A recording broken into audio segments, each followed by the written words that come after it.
Dear students, आज BSc second year chemistry honours का जो टॉपिक है वो है थिन लेयर क्रोमेटोग्राफी TLC। सर्वप्रथम 1958 में एगान स्ट्रॉफ ने इस तकनीक को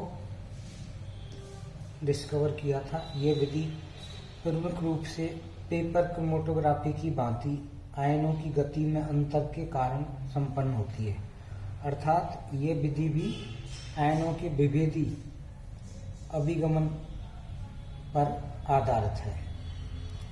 TLC के लिए आवश्यक जो इक्विपमेंट है या सामग्री है वो इस प्रकार है: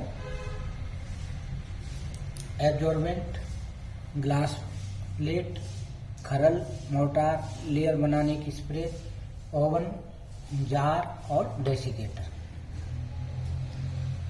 experimental technique of TLC।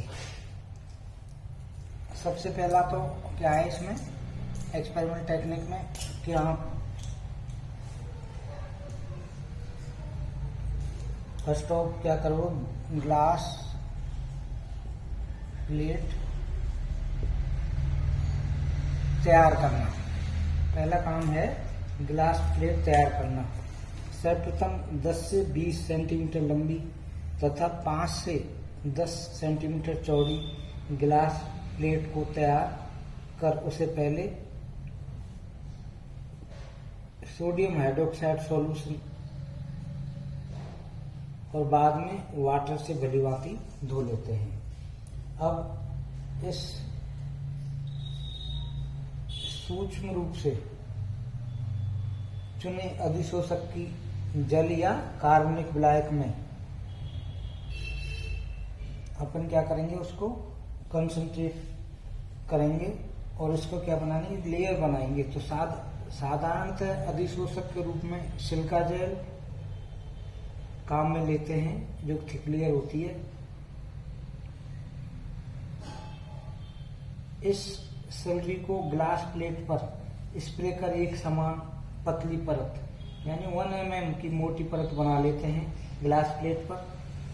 Glass plate पर एब्जॉर्बेंट स्लरी की परत ग्लास प्लेट को स्लरी में डुबोकर बना सकते हैं। यानी जिसका भी आप ले रहे हैं, स्प्रे कर रहे हैं, उसको अपन क्या करेंगे, स्लरी के रूप में करेंगे। तो उससे ग्लास प्लेट को उसमें डिप कर लेंगे और एब्जॉर्बेंट में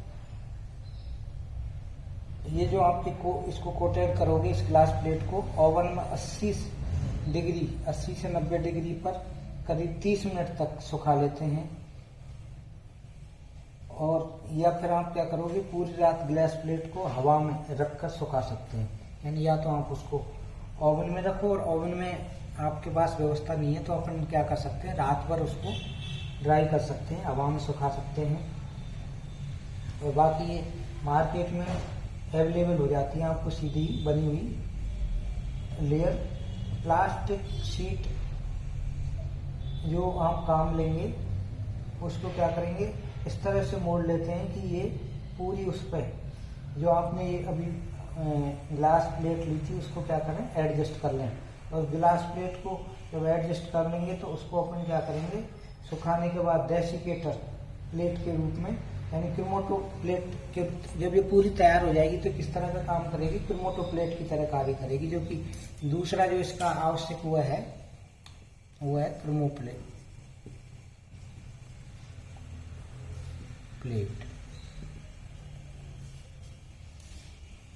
क्रोमेटो प्लेट पर सैंपल ड्रॉप रखना। यानी इस पर अपन क्या करेंगे, जिस सैंपल को अपने को TLC जिसकी ज्ञात करनी है उसको क्या करेंगे, इस पर ड्रॉप रख लेंगे। विभिन्न अवयव वाले मिश्रण का जिसका क्या करना है, सेपरेशन करना है, उसको कंसंट्रेट सॉल्यूशन में ऑर्गेनिक सॉल्वेंट में क्या करते हैं, वो करते हैं कैपिलरी ट्यूब या माइक्रोब्यूरेट या फिर माइक्रो सिरिंज की हेल्प से ग्लास प्लेट के एक सिरे पर 2.5 सेंटीमीटर ऊपर या नीचे मिश्रण के सांद्रित सॉल्यूशन की स्पॉट लगा देते हैं। अब इसे सुखाते हैं जिससे सॉल्वेंट वाष्पित हो जाता है, यानी जो सॉल्वेंट वाष्पित होकर हट जाएगा और वहाँ पे आपकी क्या हो जाएगी, जो आपका स्पॉट है वो रह जाता है। तीसरा स्टेप क्या है, अपने को क्या डेवलपमेंट करना है, क्रोमेटोप्लेट को, कि डेवलपमेंट ऑफ क्रोमेटोप्लेट, डेवलपमेंट ऑफ क्रोमेटोप्लेट।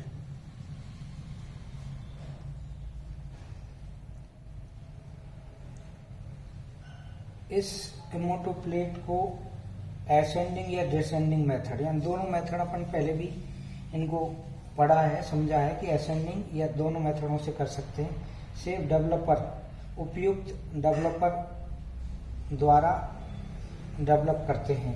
साधारणतः इस क्रोमेटोप्लेट को एसेंडिंग दाएं डेवलप या तो एसेंडिंग डेवलपर के साथ करते हैं या फिर आप डिसेंडिंग। कोई एक आपको टेक्निक काम में लेनी होगी जो पहले भी पढ़ा है कि आप नीचे से उसको लेकर जाना चाहते हो एक प्लेट को या ऊपर से नीचे आने की, तो ये दो साधारणतः इस प्लेट को, ग्लास प्लेट को डेवलपर वाले जो आपके ठोस जार है इस प्रकार रखते हैं कि बिंदु वाला सिरा नीचे की ओर रहे और बिंदु डेवलपर से एब्जॉर्बेंट 1 सेंटीमीटर ऊपर रहे। ठोस जार या बेल जार को कांच की प्लेट से ढक देते हैं। डेवलपर मिश्रण में ऊर्ध्वाधर अवयवों को, यानी जो उपस्थित अवयव हैं उनको वितरण गुणांक के आधार पर भिन्न भिन्न गति से ऊपर की ओर ले जाते हैं। जब डेवलपर ग्लास प्लेट के ऊपरी भाग से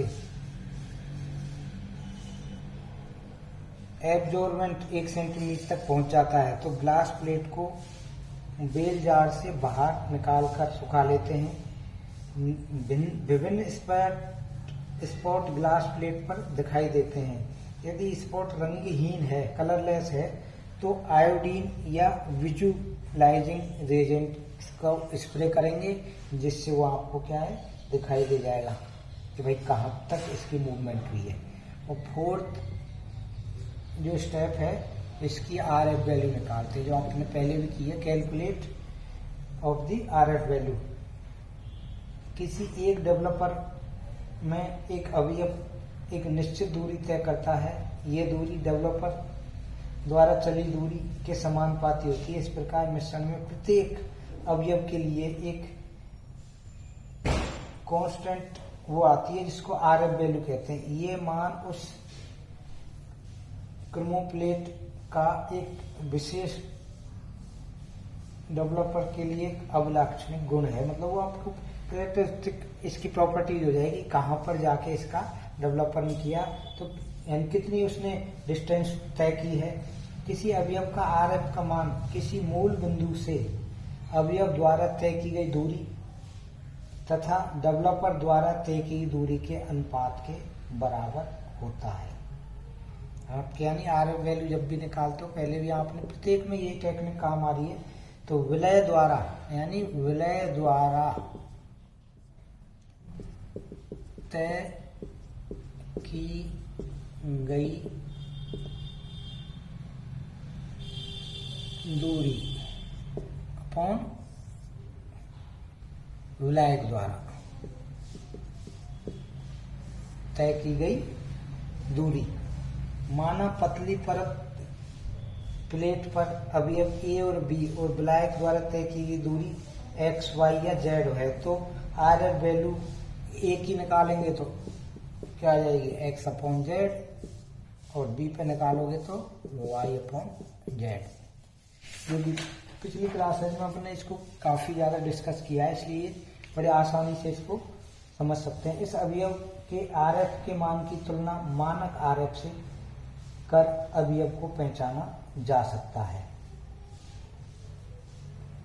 और मोस्ट एडवांटेज ऑफ TLC, इसका जो सबसे ज्यादा अपने को एडवांटेज है वो क्या है, इसके लिए किसी विशेष उपकरण या रिएजेंट की आवश्यकता नहीं होती। इसमें कोई ऐसा नहीं है कि आपको जो आप लैब में भी काम करते हो तो इजी गोइंग है सारे इक्विपमेंट, ऐसा नहीं है कोई जो बाहर से मार्केट से लाने की जरूरत पड़ती है। ये सरल और शीघ्र होने वाली तकनीक है।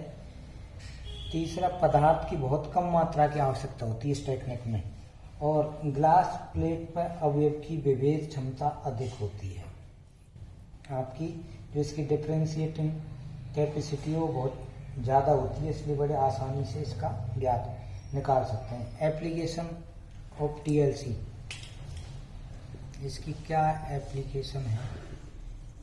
एप्लीकेशंस ऑफ टीएलसी, क्या क्या एप्लीकेशन है इसकी? टीएलसी तकनीक एल्डिहाइड, कीटोन, फॉर्मिक एसिड और अनऑर्गेनिक कंपाउंड के पृथक्करण एवं पहचान के लिए बहुत ही उपयोगी है। दूसरी, यह तकनीक इनऑर्गेनिक और हैलो कंपाउंडों की पहचान में भी काफ़ी सफल रही है, उपयोगी रही है। इस विधि में अभिकर्मक में काइनेटिक रिएक्शंस की स्टेबिलिटी को भी आसानी से निकाल सकते हैं। इस विधि का उपयोग ड्रग्स की पहचान तथा बायोकेमिकल प्रॉपर्टी ज्ञात करने में भी किया है। जो आपके जितने भी ड्रग्स हैं उनकी पहचान में भी ये काफ़ी ज़्यादा हेल्पफुल है। इस विधि द्वारा अभिकर्मक के दौरान या अवयव के दौरान अस्थायी मध्यवर्ती की जांच आसानी से कर सकते हैं। जो इंटरमीडिएट बनता है, जो ज़्यादा स्टेबल नहीं रहता, उसकी भी पहचान इस टेक्निक से कर सकते हैं। अब जब आपने सारी दो आपकी टेक्निक्स हैं इसकी, क्रोमेटोग्राफी की आपने पिछले उसमें पढ़ी है, पेपर, थिन और ये, तो इनमें क्वेश्चन ये उठता है कि पेपर टीएलसी और पेपर कॉलम क्रोमेटोग्राफी में कौन सी टेक्निक ज़्यादा एडवांटेज है या उपयुक्त है।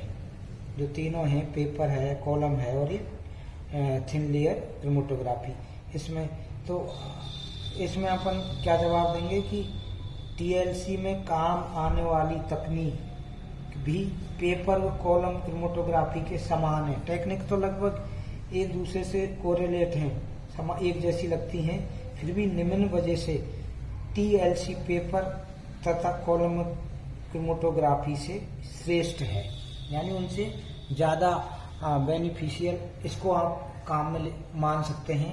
उसके कारण क्या है कि दोनों जो अपन ने पेपर और कॉलम क्रोमेटोग्राफी को पढ़ा था, दोनों तकनीक की तुलना में टीएलसी में बहुत कम मटेरियल की, जो पदार्थ है उसकी आवश्यकता पड़ती है, जिसको अपने को निकालना है।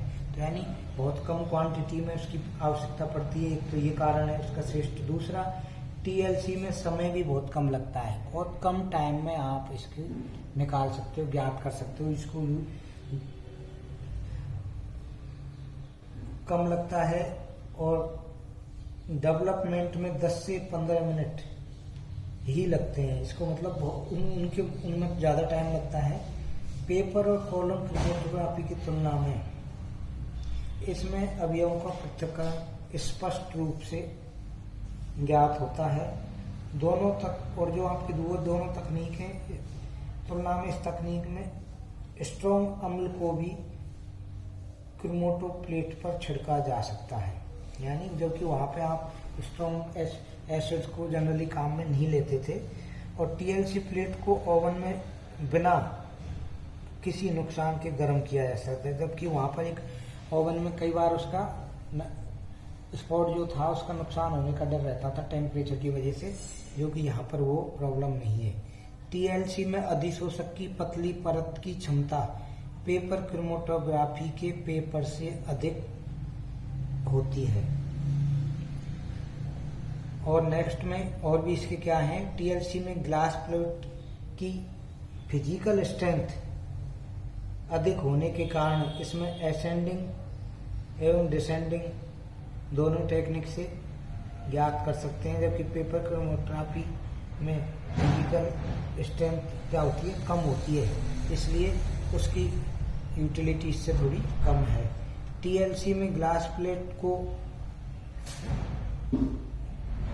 जल लगाने वाले नल, यानी जो आप काम में ले रहे हो सॉल्वेंट, उससे कोटेड कर सकते हैं, जबकि रिएजेंट पेपर क्रोमेटोग्राफी में पेपर को नष्ट कर देता है।